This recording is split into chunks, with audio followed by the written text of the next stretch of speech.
એટલે આ સરકારે ખેડૂતોની જે આંખો હતી પાક વીમા યોજના, એ આંખો ફોડી અને ચશ્માનું દાન કરવા અત્યારે નીકળ્યા છે સહાયની.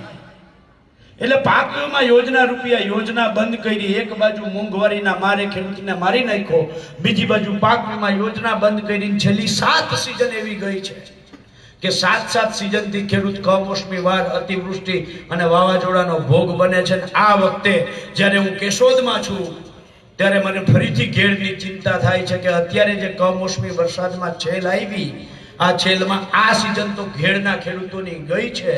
હારે હારે આવતી શિયાળુ સિઝન પણ નહીં થાય, ત્યાં ચણા નહીં વવાય, કારણ કે અત્યારે ઘેડમાં પાણી પાછા ભરાઈ ગયા છે. આ ઘેડની લડાઈ છેલ્લા 25 વર્ષથી આ પ્રશ્ન હતો ઘેડનો. એમાં મંચસ્થ તમામ આગેવાનો અને આપણે સૌ સાથે મળીને લડ્યા અને આ સરકારને ગોઠણ ભેર કરી અને 1500 કરોડ રૂપિયા મંજૂર કરાવ્યા. આ 1500 કરોડ જે મંજૂર થયા એટલે ફરીથી એક નાખેડુ લોકો મેદાનમાં આવ્યા અને અમને ઘેડની ચિંતા છે, ઘેડની ચિંતા છે, ઘેડની ચિંતા છે. ઘેડની ચિંતા કરીને કેશોદ પૂરતી જ એને પદયાત્રા કરી. ઘેડ મારા ભાઈ, અને હું આજે કહેવા માંગુ છું કે ઘેડ માત્ર એ 34 ગામો નથી, ઘેડ 125 ગામો છે. એ ગામોમાં કેમ ત્યાં ઘેડની ચિંતા નહોતી? ત્યાં કેમ પદયાત્રા ના કરી? અને એના સમાપન વખતે ત્યાંથી જે શબ્દો બોલાયા હતા એ મારા માટે બોલાયા હતા કે હમણાં એક ભાઈ નવા ચોયણી પહેરીને આવે છે, માથે ફાર્યું લઈને આવે છે, આને ઓળખજો. એને મને આવું કહ્યું હતું. એટલે આજે હું મારી ઓળખાણ આપું છું ભાઈને. એ ભાઈને ઓળખાણ આપું છું કે ભાઈ આ ચોયણી છે નહીં, મારા બાપ દાદા પહેરી તોડીને મરી ગયા, અને હું એ પહેરું તો મારા બાપ દાદાનો પહેરવેશ છે. પણ તું હું કામ અમારો પહેરવેશ પહેરી નાટા મારે છે ભાઈ? તું હું કામ ખેડૂતોના નાટક કરે છે? મારા બાપા મારા પાછળ ખેતર મૂકીને ગયા એટલે હું કહું છું કે હું ખેડૂતનો દીકરો છું.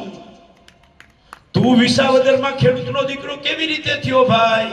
તારા બાપાને ખેતર છે? તે ખેતરમાં ખેતી કરી છે? તો તું ખેડૂતની વેદના કેમ જાણે?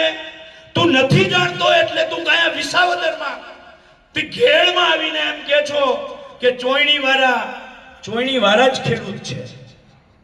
તમે બધા તો ના ખેડૂ છો. અને આ ના ખેડૂને ઓળખજો મિત્રો. આ ના ખેડૂને ઓળખવાની ખૂબ જરૂર છે. આ ના ખેડૂએ જ હમણાં ખેડૂતોને ભાઠા ખવડાવ્યા છે.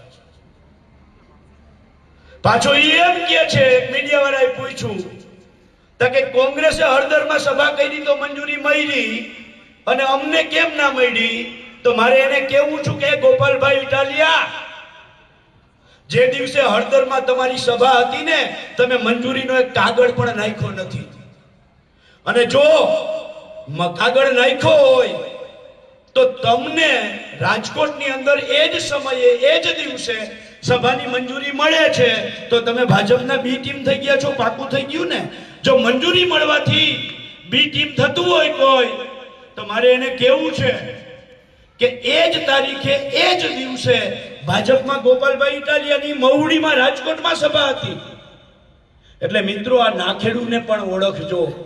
અને મારી છેલ્લી વાત કરીને હું મારી વાતને પૂર્ણ વિરામ મૂકીશ. આપણે બધાય સાથે મળીને લડ્યા તો ઘેડમાં પરિણામ અડધું આવ્યું છે. 1500 કરોડથી કઈ ના થાય, 15,000 કરોડ આપણે એમાં જોઈએ છીએ. 1500 કરોડથી કઈ ના થાય, 15,000 કરોડ જોઈએ છે. પણ લડ્યા તો 25 વર્ષમાં કઈ નહોતું આપ્યું, તો 1500 કરોડ તો આપ્યા. અને અત્યારે આપણે વાત લઈને નીકળ્યા છીએ કે ખેડૂતોનું દેવું માફ કરવામાં આવે.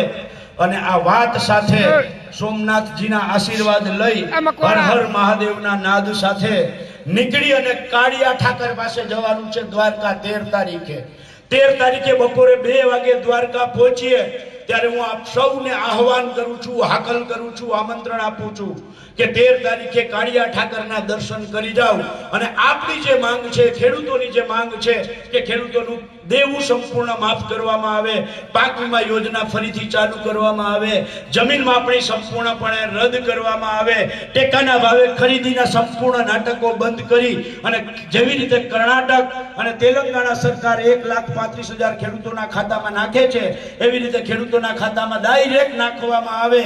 આવી 8 માંગો સાથે આપણે દ્વારકા જઈએ છીએ અને હું તમને બધાઈને આમંત્રણ આપું છું કે દ્વારકાધીશના દર્શન માટે આપ પધારો અને અમારા યજમાન પદે આપ મહેમાન થાવ.